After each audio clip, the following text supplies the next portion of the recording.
In Genesis, Isaac and Rebekah longed for children. God answered, and Rebekah conceived twins who struggled within her. Distressed, she sought God, who revealed, "Two nations are in your womb. The older will serve the younger."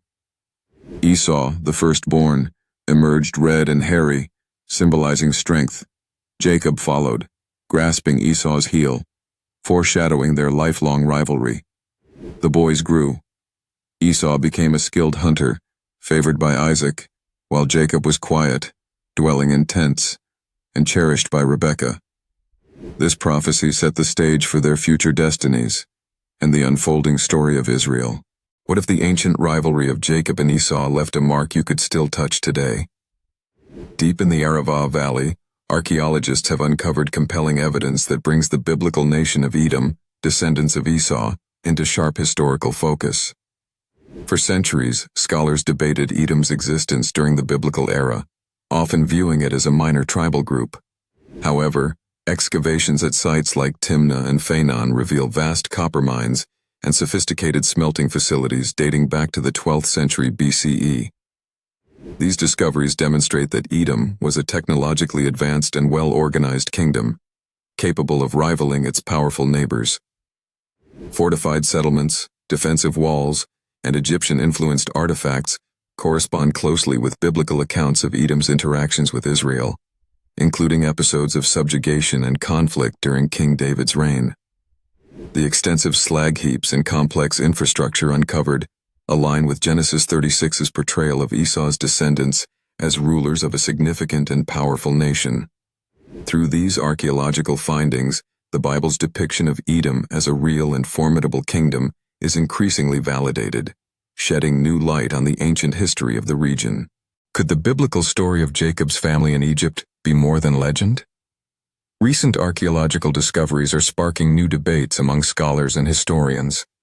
Around 1700 to 1550 BC, Egypt experienced the rise of the Hyksos, Semitic rulers from the Near East, who controlled parts of the Nile Delta region.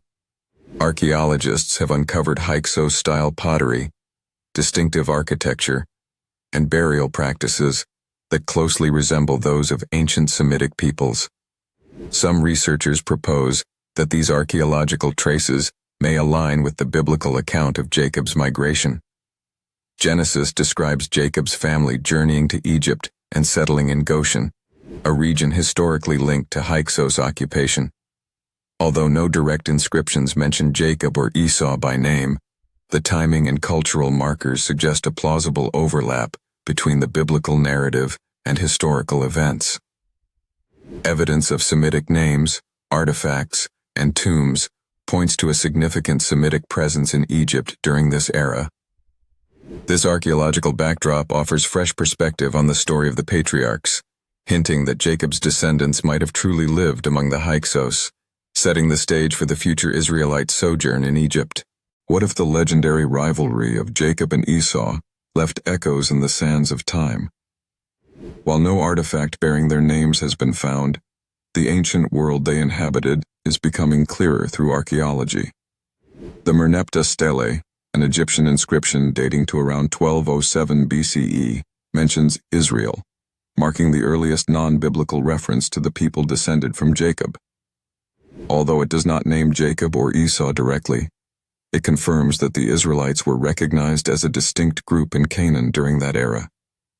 The Dead Sea Scrolls, discovered in caves near Qumran, preserve ancient manuscripts of Genesis that closely match our modern Bible, demonstrating that these stories were treasured and transmitted centuries ago. Additional Near Eastern inscriptions and artifacts, such as those referencing Edom, the territory linked to Esau's descendants, further reveal that the peoples and places central to their story truly existed.